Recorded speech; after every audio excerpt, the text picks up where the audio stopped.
Yes, dear students, very good morning to all of you in your biome academic and spiritual science classes. Dear students, आज आपके sir Ashok Mishra ji आपके लिए animal tissue पर इस video को लेके आए हैं। तो मेरे 9th क्लास के प्री स्टूडेंट्स, आपकी एनसीईआरटी में जो भी इसेंशियल मेंशन है इस एनिमल टिश्यू पर, उस चीज़ को मैं ब्रीफ करके आपको आज रिप्रेजेंट कर रहा हूं। और हाँ, ध्यान रखिएगा, फिगर स्पेस कम होने की वजह से उसको एक सिंबॉलिक रूप में जो है रिप्रेजेंट किया हूं, और विशेष रूप से फिगर को आप अपनी एनसीईआरटी बुक से कंसल्ट करके उसको स्केच कर लेंगे। और कहीं कोई प्रॉब्लम होगी बाद की वीडियो में उसको हम जो है स्पेशली ग्राफिकली जो उसको रिप्रेजेंट करेंगे। आइए ओवरऑल एट ए ग्लांस हम लोग एनिमल टिश्यू पर जो है फोकस करें। तो डियर स्टूडेंट, सबसे पहले हमें जानना होगा कि एनिमल टिश्यू क्या है। बेटा, सबसे पहली चीज़ यह है कि एनिमल टिश्यू में आपको सेल वॉल नहीं मिलेगा, केवल सेल मेम्ब्रेन से जो है सेल के कंटेंट्स सराउंडेड होते हैं, इन्वेलप्ड होते हैं। और दूसरी चीज़ जो सेल मेम्ब्रेन होती है वो लाइपोप्रोटीन की बनी होती है, लिपिड और प्रोटीन की, विशेष करके मैमल्स में। ठीक है, बैक्टीरिया में ऐसा नहीं होता। बैक्टीरिया में पेप्टाइडोग्लाइकॉन की बनी होती है, सेल वॉल भी उसमें होता है, जिसकी वजह से वो प्लांट का फीचर जो है गेन करता है। बड़ा बहुत इसके पीछे बड़े बवाल थे, बाद में इसको जो है आर.एच. व्हिटाकर ने उसको जो है एक अलग सेपरेट किंगडम मोनेरा में प्लेस किया। तो यहाँ पर एनिमल टिश्यू क्या होगा? एनिमल टिश्यू के लिए वही डिफिनेशन है, the group of cells, the group of animal cells similar in structure and function is known as what? Animal tissue. Yes dear students, function, कार्य, लोकेशन के आधार पर ये जो एनिमल टिश्यू होता है, ये देखिए ये 4 प्रकार का होता है। ये 4 प्रकार के एनिमल टिश्यू हैं। पहला है एपिथेलियल टिश्यू, दूसरा है कनेक्टिव टिश्यू, तीसरा है मस्कुलर टिश्यू और चौथा है नर्वस टिश्यू। यस बेटा, तो आइए एक एक करके हम लोग जो है इसको फोकस करें और देखते चलें। तो आइए सबसे पहले हम लोग जो है एपिथेलियल टिश्यू पर जो है फोकस करते हैं। तो बेटा, एपिथेलियल टिश्यू क्या होता है? एपिथेलियल टिश्यू पे देखिए क्या लिखा है, the tissue that covers inner and outer surface of organs and body.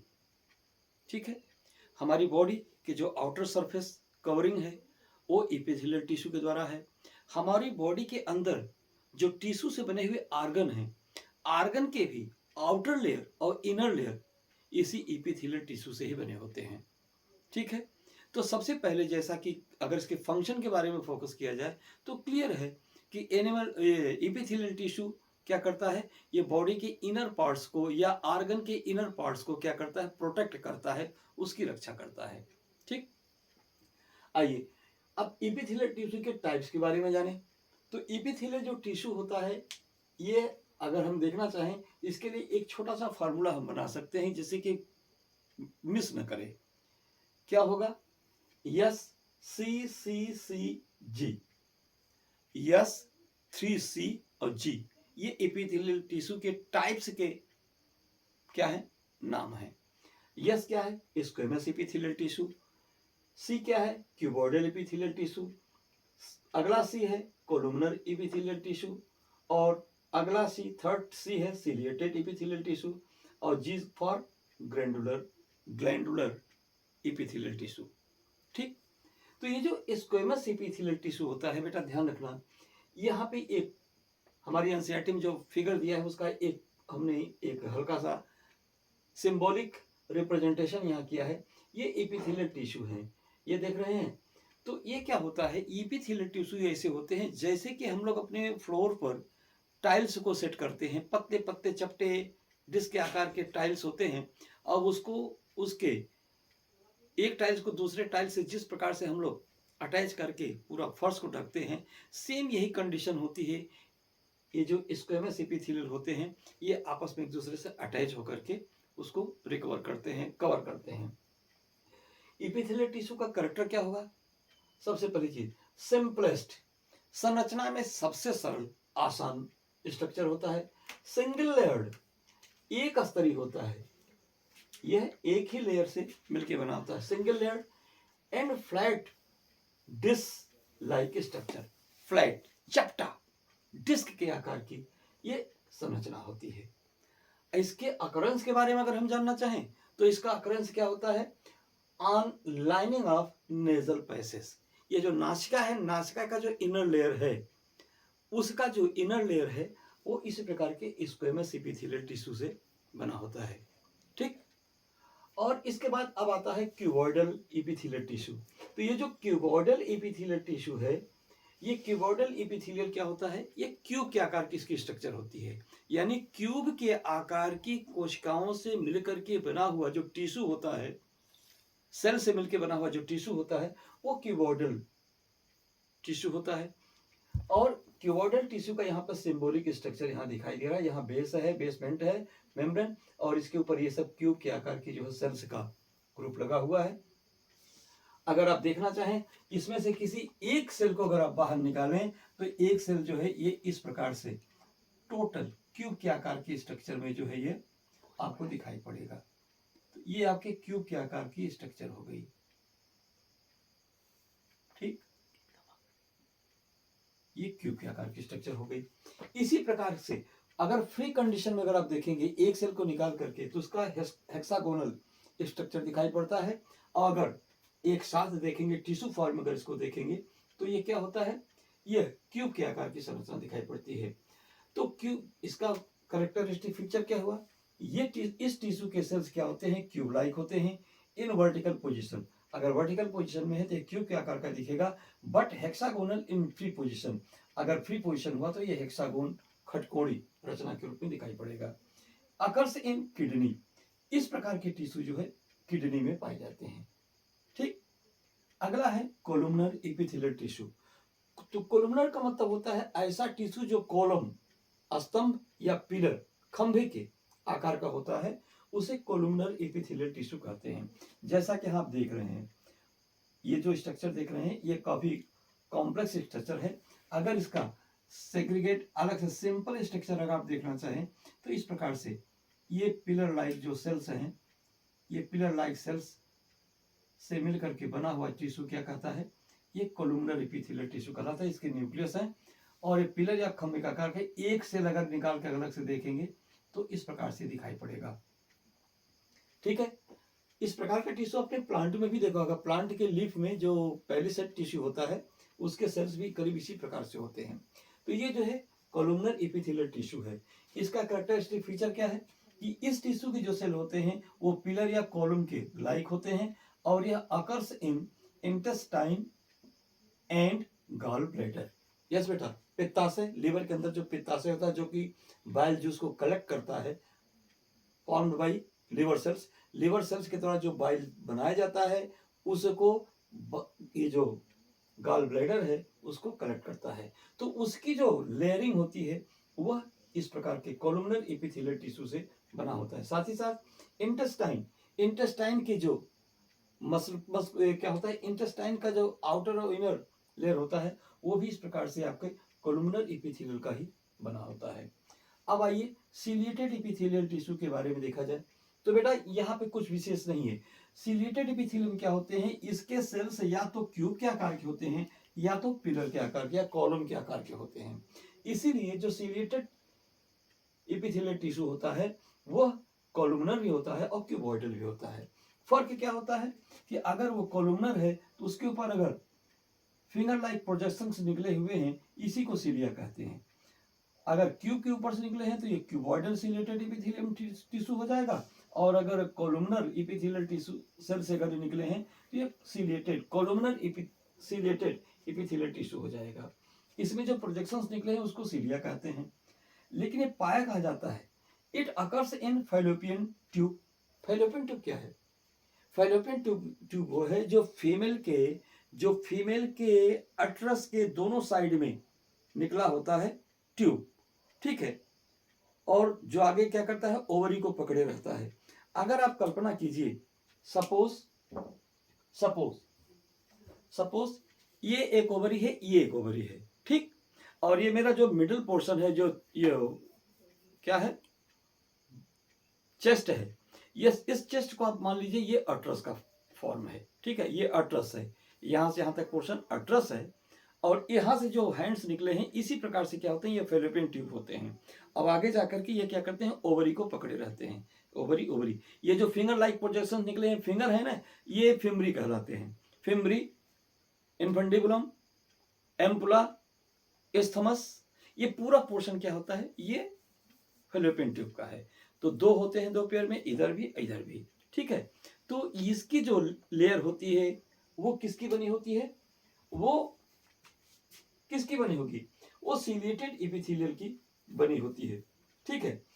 और दूसरी चीज ट्रेकिया, ट्रेकिया मीन्स ये जो श्वास नली है जिससे हमारी सांस जहाँ नेजल कैविटी से होकर के जो क्या करता है, लंग्स में जाता है। तो यहाँ पे जो ट्रेकिया होती है, ट्रेकिया की भी इनर वॉल क्या होती है, वो सिलिएटेड एपिथेलियल का बना होता है। क्यों, क्योंकि हम जब एयर को इनहेल करते हैं या एक्सहेल करते हैं तो उसमें क्या करता है, ये सिलिया वाइब्रेशंस क्रिएट करते हैं। और बाय द वे अगर कोई फूड पार्टिकल या कोई जो है डस्ट पार्टिकल अगर हमारे लंग्स में जाना चाहे तो क्या करते हैं, उसको प्रोटेक्ट करते हैं, उसको जो है क्या करते हैं, उसको कैचअप कर लेते हैं। और साथ ही साथ जो फैलोपियन ट्यूब में ये जो फिल्म होते हैं सिलिया, ये ओवरी से निकले हुए ओवम को आगे मूव करने में, अट्रस की तरफ मूव करने में क्या करते हैं, वो मोशन प्रोवाइड करते हैं। तो ये सिलिएटेड एपिथेलियल है। और इसके बाद क्या आता है, ग्लैंडुलर एपिथेलियल टिश्यू। तो बेटा ग्लैंडुलर एपिथेलियल क्या होते हैं, ये यूनिसेलुलर और मल्टीसेलुलर होते हैं। अगर यूनिसेलुलर ग्लैंड्स के बारे में देखा जाए तो एक ही सेल नॉच बना करके ग्लैंड फॉर्म में कन्वर्ट हो जाती है। ये देखिए, ये एक ग्लैंडुलर यूनिसेलुलर ग्लैंडुलर टिश्यू का रूप है। ये ग्लैंड है जहां पर जो है सेक्रेटरी प्रोडक्ट्स क्या है, इकट्ठे हैं। जैसे यहाँ पे स्वीट इकट्ठा हो सकता है, गॉबलेट सेल्स यहाँ प्रेजेंट होते हैं, म्यूकस इसमें स्टोर हो सकता है। तो ये जो सिलिएटेड यूनिसेलुलर जो होते हैं ग्लैंडुलर टिश्यू वो ये हैं। और मल्टीसेलुलर, हाँ ये मल्टीसेलुलर होते हैं। ये देखिए, ये मल्टीसेलुलर, एक सेल, दूसरा सेल, तीसरा सेल, चौथा सेल, पांचवा सेल, ये 6 सेल। और इसके बाद क्या करते हैं, ये इस प्रकार से ये इसको फॉर्म करते हैं। तो ये सब क्या है, जब कई सेल मिलकर के ग्लैंड को फॉर्मेशन करें तो इस प्रकार से इसको मल्टीसेलुलर ग्लैंडुलर टिश्यू कहते हैं। और इस प्रकार के tissue salivary glands, sweet glands इत्यादि जो है पाए जाते हैं। यस डियर स्टूडेंट, अब इसके बाद नंबर आता है कनेक्टिव टिश्यू के बारे में। तो कनेक्टिव टिश्यू क्या होता है, the tissue that connects 1, 2 or more body parts with each other, उसको क्या कहते हैं, उसको कनेक्टिव टिश्यू कहते हैं। जैसा कि डिफिनेशन दिया जा रहा है कि the tissue that connects multi organs, multi organs जो बहुत सारे अंगों को आपस में जोड़े या किसी एक या दो अंग को आपस में जोड़े, ऐसे कनेक्ट करने वाले टिश्यू को हम कनेक्टिव टिश्यू कहते हैं। जैसे इसके एग्जांपल क्या है, बीबीएल बच्चों को हंसाने के लिए, और ज्वाई के फॉर्म में इसको कहते हैं बीबी का लहंगा, बीबीएल। तो यहाँ पे लहंगा नहीं, बोन टू बोन, बोन से बोन को कनेक्ट करने वाली जो कनेक्टिव टिश्यू है वो लिगामेंट होती है, L for ligament, B for bone, B for bone, L for ligament. तो बोन से बोन को कनेक्ट करने वाली क्या होती है, बीबीएल कहलाती है, वो लिगामेंट होती है। और बीएमटी, बीएम सर की टाई, तो बीएम सर की टाई नहीं, बोन से मसल को कनेक्ट करने वाली वो टेंडान होती है, T for tendon, B for bone, M for muscle, T for tendon, ठीक है। और तीसरा एग्जांपल आ गया ASM, assistant station master. No बाबा नो, असिस्टेंट स्टेशन मास्टर यहां मत दीजिए, यहां पर A for areolar, areolar connective tissue that connects skin to muscle, S for skin, M for muscle. Skin से मसल को कनेक्ट करने वाली टिश्यू जो क्या होती है, एएसएम कहलाती है। या ये 3 टिश्यू यहाँ एग्जांपल के रूप में दिए गए जो कनेक्टिव टिश्यू के एग्जांपल हैं। इसके बाद और भी हैं, ब्लड भी है, लिम्फ भी है, स्केलेटल भी है। तो ये सब आगे देखिए। तो अब हम चलते हैं पहले इसके टाइप में। तो टाइप में पहला है एरियोलर कनेक्टिव टिश्यू। तो डियर स्टूडेंट्स, जो एरियोलर कनेक्टिव टिश्यू होता है, सबसे चीज क्या, लूज सेलुलर टिश्यू। यह बहुत ही लूज पैकिंग इसकी होती है। तो लूज सेल से बना हुआ लूज सेलुलर टिश्यू होता है। फिल्स up, ICS means intercellular space. ये जो बॉडी पार्ट्स के बीच में, जो सेल्स के बीच में जो इंटरसेलुलर स्पेस होता है, उस इंटरसेलुलर स्पेस को ये एरियोलर टिश्यू क्या करता है, फिलअप करता है, अर्थात पैकिंग का काम करता है। Next tip, connects skin to muscle. Yes, यहां पे आ गया। एरियोलर टिश्यू में क्या है, कनेक्ट्स स्किन टू मसल।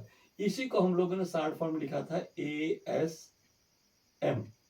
जो एरियोलर टिश्यू वह है जो स्किन को मसल से कनेक्ट करती है। ठीक, अब आइए अगले पॉइंट देखते हैं, डेंस कनेक्टिव टिश्यू। जैसा कि वर्ड से ही इसका सेंस रिफ्लेक्ट हो रहा है। डेंस मीन कंसंट्रेटेड, घना। तो ये टिश्यू का कैरेक्टर क्या होता है, ये फाइब्रस होता है। प्रकृति से ये क्या होता है, फाइब्रस होता है और इलास्टिक भी होता है। तो ये फाइब्रस होता है और कंपोनेंट्स इसके क्या होते हैं, यानी किससे किससे बना होता है ये डेंस कनेक्टिव टिश्यू।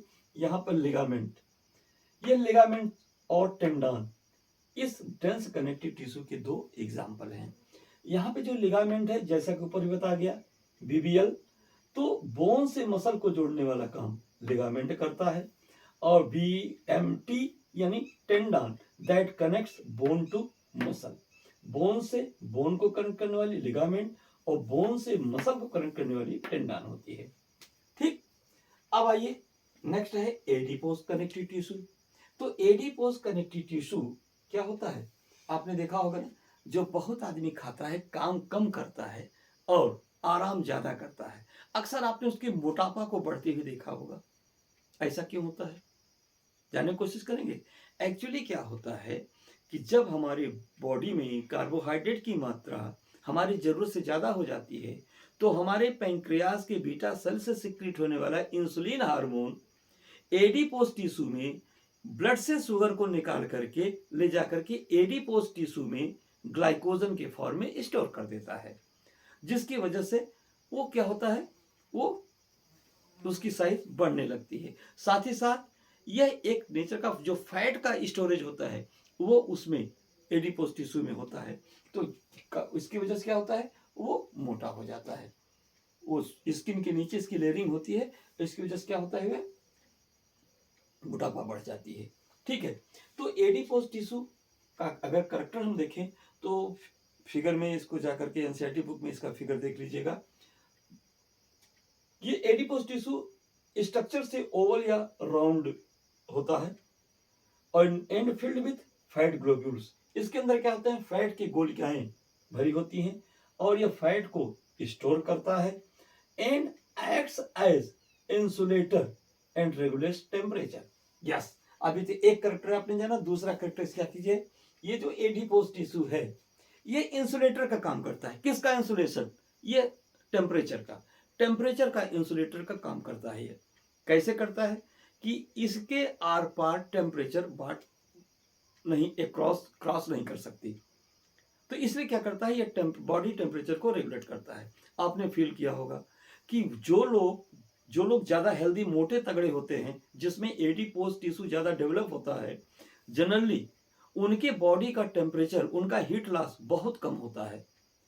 गर्मियों में और ठंडी में क्या होता है, जब हीट लॉस नहीं होगा तो उन्हें अक्सर गर्मी या ठंडी का एहसास कंपैरेटिवली उनके जो लीन थिन होते हैं उनसे इनको कम होता है।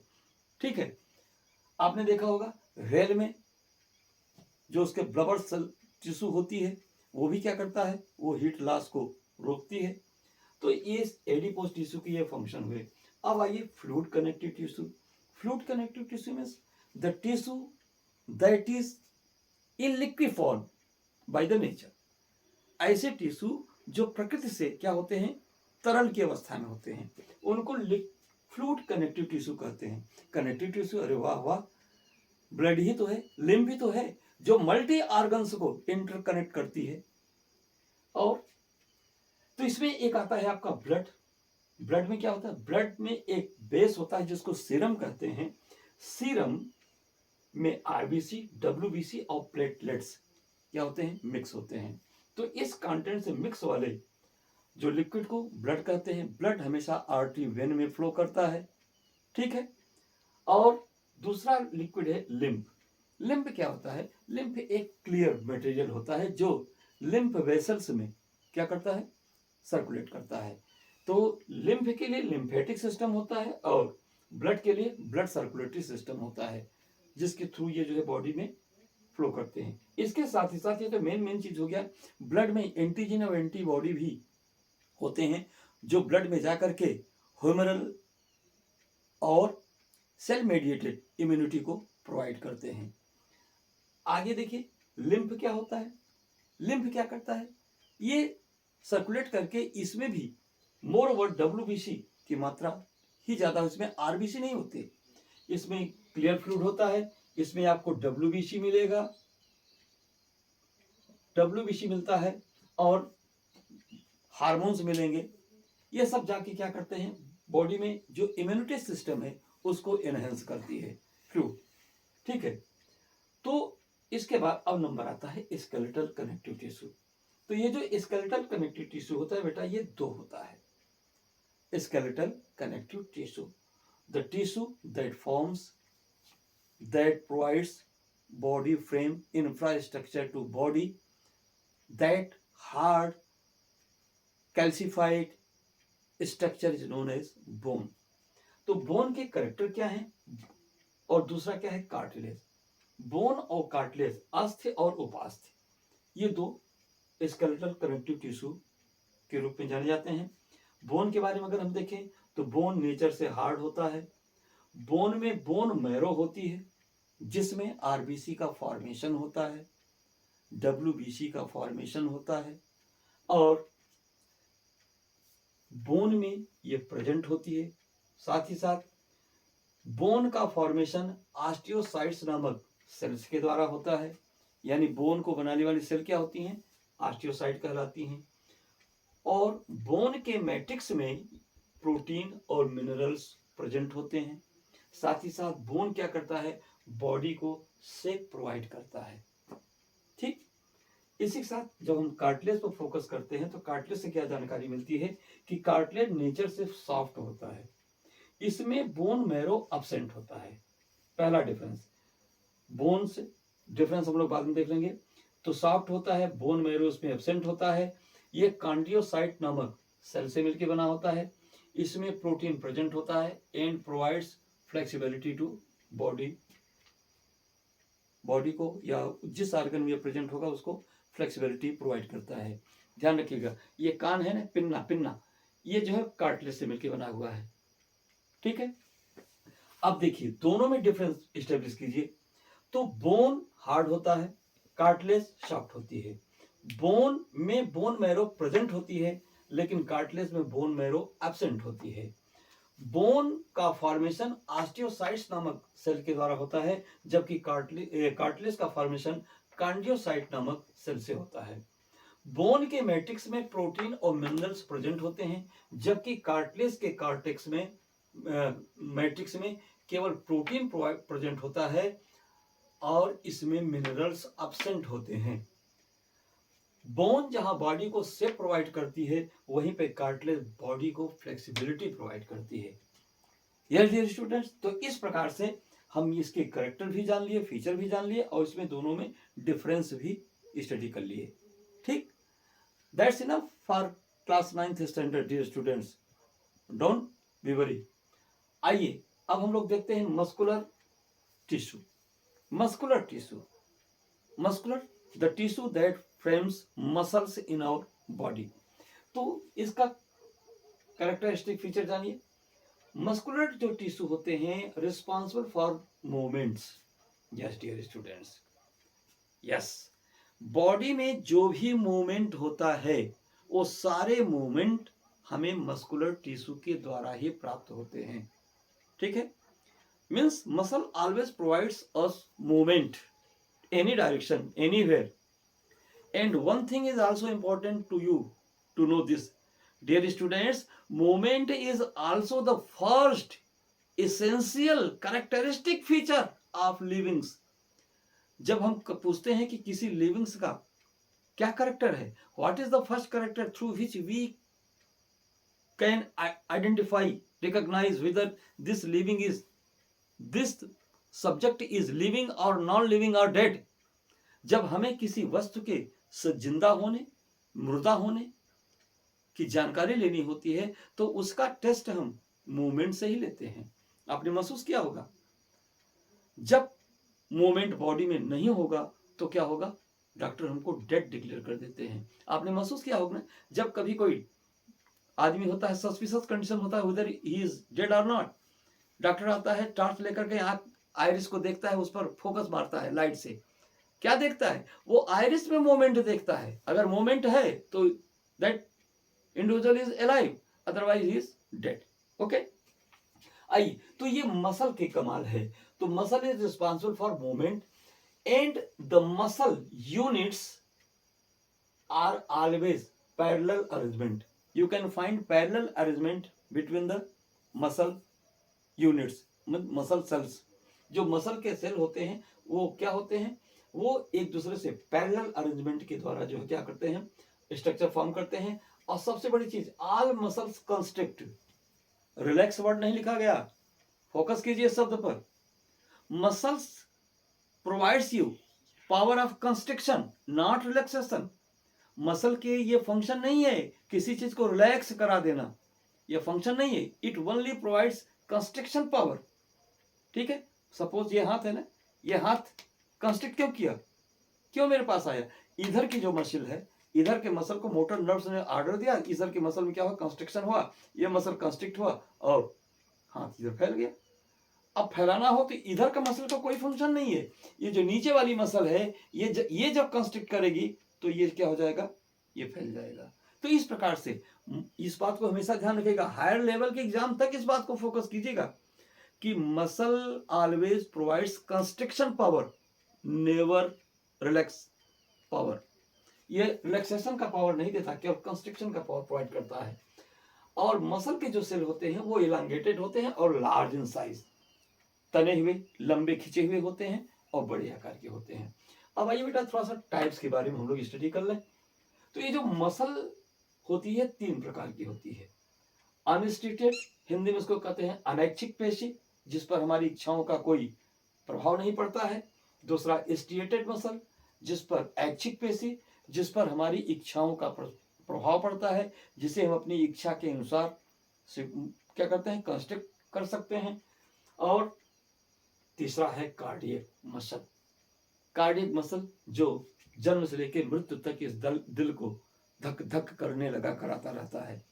ठीक है, तो आइए अनस्टेटेड मसल पे हम लोग फोकस करें। ये जो अनस्टेटेड मसल है उसका एक सिंबॉलिक हमने फिगर यहाँ देने का कोशिश किया है। ये स्पिंडल के आकार के ये अनस्टेटेड स्मूथ मसल के जो है सेल हैं, ये जनरली क्या होते हैं, ये बॉडी पार्ट्स में पाए जाते हैं और ये इसके ब्लैक ब्लैक ये न्यूक्लियस है, ये सेल है। ये देखिए एक दूसरे के पैरेलल अरेंजमेंट है, ये भी आपको देखने को मिल रहा है। यहाँ साइड में ग्रीन कलर से क्या लिखा है, in blood vessels and alimentary canal. इस प्रकार के जो अनस्टेटेड मसल्स हैं, हमारी 9th क्लास के एनसीईआरटी कह रही है कि वह केवल ब्लड वेसल और एलिमेंट्री कैनाल में ही पाए जाते हैं। तीसरी चीज, इसका कैरेक्टरिस्टिक फीचर क्या है, इस सेल के, इस टिश्यू के मसल जो है स्पिंडल शेप होते हैं, तर्क के आकार की। आप लोग कभी बचपन में गुल्ली डंडा खेले हैं, गुल्ली देखे हैं, वो स्पिंडल फॉर्म होता है। तो उसी रूप में आप यहाँ देख रहे हैं, इसको स्पिंडल बोलते हैं या तर्क धागे के रूप में। तो स्पिंडल शेप का होता है, अनब्रांच्ड होता है। इस अनब्रांच्ड को थोड़ा फोकस कीजिएगा, अनब्रांच्ड होता है, यूनिन्यूक्लिएटेड होता है। आप देख रहे हैं एक सेल में एक ही न्यूक्लियस है। स्लो कंस्ट्रक्शन, इसमें जो कंस्ट्रक्शन पावर होता है वो स्लो होता है। किसके कंपैरिजन में, स्टेटेड और कार्डियक के। स्टेटेड और कार्डियक मसल के कंपैरिजन में इसमें जो कंस्ट्रक्शन पावर होता है वो कंपैरेटिवली स्लो होता है। ये नॉन यूनी न्यूक्लिएटेड होता है, एक सेल में एक ही न्यूक्लियस होगा और अनब्रांच्ड, इसमें ब्रांचिंग नहीं होती है और ये स्पिंडल शेप होता है। ठीक है, ये हमारे ब्लड वेसल्स और एलिमेंट्री कैनाल में मिलता है। Thank you. अब आइए स्ट्रिएटेड के बारे में देखें। तो ये देखिए स्ट्रिएटेड मसल का ये जो है ये सिंबॉलिक स्ट्रक्चर है। यहाँ पे देख रहे हैं, यहाँ पे ये जो स्ट्रिप्स दिखाई पड़ रहे हैं, ये स्ट्रिप्स इसी स्टेप्स के प्रेजेंट की वजह से इसको स्टेटेड कहते हैं। यहाँ देखिए एक ही मसल है, इसमें एक न्यूक्लियस, दो न्यूक्लियस, तीन न्यूक्लियस, चार न्यूक्लियस, यानी मल्टी न्यूक्लिएटेड होता है। ये ब्रांच्ड है क्या? नहीं, अनब्रांच्ड है। कहाँ मिलता है? Limbs and tongs. लिम्स हाथ पैर के जो मसल्स हैं, लिम्स, इसमें स्टेटेड मसल ही पाया जाता है। क्यों? क्योंकि ये वॉलंटरी होती है, तो स्टेटेड मसल होता है। कैरेक्टर क्या हुआ? सिलेंड्रिकल होता है, बेलनाकार होता है। अनब्रांच्ड, इसमें ब्रांचिंग नहीं होती है। मल्टी न्यूक्लिएटेड, देख ही रहे हैं, कई न्यूक्लियस दिखाई पड़ रहे हैं। In fast contraction in comparison to unstriated muscle. Unstriated muscle के कंपेरिजन में इसमें जो कंस्ट्रक्शन का जो फ्लो है वो फास्ट होता है। और दूसरी चीज, ये इनवॉलंटरी थी लेकिन यह वॉलंटरी एक्शन में काम करती है, अर्थात इस पर हमारी इच्छाओं का प्रभाव पड़ता है। ये हमारी इच्छाओं के हिसाब से कंस्ट्रक्ट करती है। नेक्स्ट है कार्डियक मसल। तो बेटा कार्डियक मसल में देखिए, कार्डियक मसल क्या होता है? होती तो इनवॉलंटरी है, लेकिन अगर इसमें देखें तो इसमें स्टेटेड और नॉन स्टेटेड दोनों मसल के फीचर प्रेजेंट होते हैं। कुछ स्टेटेड के मसल फीचर इसमें प्रेजेंट होते हैं, कुछ नॉन स्टेटेड के फीचर इसमें प्रेजेंट होते हैं। देखिए कार्डियक मसल, ये केवल इन हार्ट, ये हार्ट में पाया जाता है। हार्ट के मसल से ही इसके सबसे बेस्ट एंड यूनिक एग्जांपल हैं। ये देख रहे हैं, ये इसका एक सिंबॉलिक फिगर यहाँ पे है। इसके जो सेल्स होते हैं सिलिंड्रिकल होते हैं, ब्रांच्ड होते हैं, ब्रांचिंग आप देख ही रहे हैं, और यूनिन्यूक्लिएटेड, एक सेल में एक ही न्यूक्लियस आपको मिलेगा। और rapid contraction in comparison to unstriated and striated muscle. Striated और अनस्टेटेड मसल के कंपेरिजन में इसमें बहुत ही रैपिड कंस्ट्रक्शन होता है। आप देखते होंगे एक मिनट में कितने बार? 72 बार, या किसी में बच्चों में ज्यादा, ओल्ड में कम, और जब विदाई का समय आ गया तो एकदम धक धक डाउन। ठीक है, तो ये कार्डियक मसल है और ये इनवॉलंटरी एक्शन में सपोर्ट करते हैं। या बेटा आप लोगों ने बड़ा साथ दिया, ठीक है। आइए 2 मिनट और थोड़ा सा साथ दीजिए। रहिए, आइए नर्वस टिश्यू के बारे में भी हम लोग पढ़ लें। नर्वस टिश्यू, नर्वस टिश्यू के बारे में तो हम 2 मिनट में नहीं निपटाएंगे, कुछ विशेष है, 2-4 मिनट भी ले जा सकते हैं। क्यों? सबसे पहले जानिए, ये nervous tissue is the unique peculiar feature of animals. It's not present in plant kingdom, Monera kingdom, Plantae kingdom, fungi. ये इनमें जो है इस टिश्यू का प्रेजेंस नहीं होता, एब्सेंट होते हैं। और सबसे बड़ी चीज, नर्वस टिश्यू ही वो टिश्यू है जो हमें किसी पेन या प्लेजर को रियलाइज कराती है। अगर जहां ये नहीं है उसमें होने वाला कोई भी पेन या प्लेजर हमको रियलाइज नहीं हो सकता, हम उसको फील नहीं कर सकते। ठीक है, तो इस प्रकार से ये नर्वस टिश्यू होता है। नर्वस टिश्यू क्या करता है? Made by neurons, that is nerve cells. Nervous tissue की जो यूनिट सेल होती है उसको हम न्यूरॉन कहते हैं। न्यूरॉन का यहाँ स्ट्रक्चर बना हुआ है, न्यूरॉन, इसी को नर्व सेल भी कहते हैं। इस नर्व सेल की खासियत होती है, this is the unique peculiar cell that generates electric pulse, electric current. ये खास सेल है जो विद्युत को उत्पन्न करने वाली सेल है, और विद्युत को उत्पन्न करके इलेक्ट्रिक पल्स के द्वारा ही किसी भी मैसेज को एक पार्ट से, बॉडी के एक पार्ट से दूसरे पार्ट में क्या करती है? ये ट्रांसपोर्ट करती है। ठीक है, रफ्तार, बिजली की रफ्तार। तो इस प्रकार से ये न्यूरॉन्स हैं। इस पर देखिए, made by neurons, that is known also known as the nerve cells. Nervous tissue neurons transfers messages by electric pulse, high conduction speed than hormones. Yes, ध्यान रखिएगा, हार्मोन्स जो एंडोक्राइन सिस्टम, एंडोक्राइन ग्लैंड्स में जो बनने वाला neurotransmitters अर्थात hormone होता है, वो हार्मोन भी केमिकल मैसेंजर का कार्य करता है बॉडी में। जबकि nervous tissue, nerve cells, neurons, ये क्या करते हैं? एक दूसरे से मिलकर के एक रिले चैनल बनाते हैं और उसके थ्रू क्या करते हैं? इलेक्ट्रिक की स्पीड से किसी भी मैसेज को एक स्थान से दूसरे स्थान को ट्रांसफर करते हैं। तो ये इलेक्ट्रिक मैसेंजर होते हैं। ठीक है, अगर इसका स्ट्रक्चर देख लीजिए तो आपकी एनसीईआरटी में दिया है, लेवलिंग का थोड़ा कमी होगी। तो यहाँ पर क्या है, ये स्टार लाइक जो सेल देख रहे हैं, स्ट्रक्चर देख रहे हैं, ये न्यूरॉन्स का साइटान कहलाता है। इसके चारों तरफ ये जो फिंगर लाइक फाइबर लाइक जो प्रोजेक्शंस निकले हुए हैं, इसको डेंड्राइट्स कहते हैं। बेटा ये डेंड्राइट्स होते क्या है, ये नर्व एंडिंग होते हैं, यहां भी नर्व एंडिंग है। तो क्या होता है, जो दूसरी वाला नर्व सेल होगा उसके डेंड्राइट्स यहाँ पे आकर के नर्व एंड से आकर के कनेक्ट होते हैं और क्या बनाते हैं, सिनेप्स बनाते हैं, सिनेप्टिक क्लेफ्ट। ठीक है, इस प्रकार से इनका एक चैनल बनता है और जो भी पेन या प्लेजर होता है उसको एक शरीर से दूसरे शरीर तक ये ट्रांसपोर्ट करते हैं। तो ये डेंड्राइट्स हैं, ये साइटान है। साइटान के अंदर इस प्रकार से कुछ मोटे मोटे आप ग्रेन्यूल्स देख रहे हैं, बड़े बड़े ग्रेन्यूल्स, इनको निसल का ग्रेन्यूल कहा जाता है। ये इसका न्यूक्लियस है और यहाँ पे देखिए ये इसका एक एंड क्या हो रहा है, लंबा ट्यूबुलर फिलामेंटस है, ये एक्सान है। ठीक है, और ये लास्ट में जाकर के ये 2 या 3 पार्ट में डिवाइड कर गया है। ये नर्व एंड्स हैं जो किसी दूसरे न्यूरॉन के डेंड्राइट से इंटरकनेक्ट होकर के क्या बनाते हैं, सिनेप्स बनाते हैं, सिनेप्टिक क्लेफ्ट्स बनाते हैं। लेकिन ये जो एक्सान होता है बेटा ध्यान रखना, इस एक्सान के साइड में कुछ श्वान कोशिकाएं होती हैं जो रेड रेड कलर की दिख रही हैं। ये श्वान कोशिकाएं हैं जो क्या करती हैं, वो आकर के एक्सान को कवर किए रहती हैं और उसके ऊपर एक पतली थिन मेम्ब्रेन बनती है जिसको माइलियन शीथ कहते हैं। ठीक है, जगह जगह पे क्या होता है, श्वान कोशिकाएं जहां नहीं होती हैं वहां पर एक नोड बन जाता है जिसको रेनवियर महोदय ने खोजा, इसलिए इसको रेनवियर्स का नोड भी कहते हैं। अगर स्ट्रक्चर समझे आप समझना चाहें, जैसे मान लीजिए यही एक्सान है, यही पेन ही एक्सान है और मेरा ये फिंगर जो है ये जो है ये एक स्वान सेल है, ये एक स्वान सेल है। अब देखिए कैसे होगा, यहाँ पे स्वान सेल मिल गई, एक पकड़ ली, दूसरा स्वान सेल यहाँ आ गई, तो दोनों स्वान सेल के बीच में आप देख रहे हैं गैपिंग है ना, तो जो गैपिंग है यही गैपिंग ही रेनवियर्स नोड कहलाती है। और ये जो स्वान सेल्स हैं, स्वान सेल्स रेड कलर से दिखलाई गई हैं। अब इनके बाहर जो ये यहाँ पे जो एपिडर्मल लेयर है, वैसे ही स्वान के ऊपर जो आउटर कवरिंग होता है वो माइलियन शीथ कहलाती है। बेटा ध्यान रखना, बॉडी में जितने भी नर्व सेल होते हैं सबके एक्सान पर आपको माइलियन शीथ नहीं मिलती है। ठीक है, माइलियन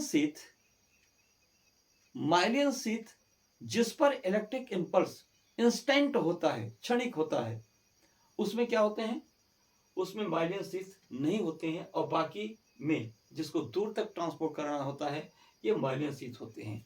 it acts just like insulator over the wire. जैसे केबल के ऊपर क्या होता है, एक प्लास्टिक की कवरिंग चढ़ी होती है ना, तो क्या होता है कि उस केबल में जो फ्लो करने वाला करंट है वो अननेसेसरी आउटर साइड में क्या होता है, वो डिस्टर्ब नहीं होता है या अननेसेसरी वेस्ट नहीं जाता है। उस एनर्जी को सेव करने के लिए, प्रोटेक्ट करने के लिए उस पर क्या होती है, आउटर कवरिंग होती है। तो यही आउटर कवरिंग का काम यहाँ पे माइलियन शीथ करता है। और जहां पर ये नहीं होता है वहां पर इलेक्ट्रिक पल्स बहुत ही नियरेस्ट डिस्टेंस को कवर करते हैं और मोर ओवर एनर्जी वहां पे क्या होती है, वो एग्जॉस्ट होती है।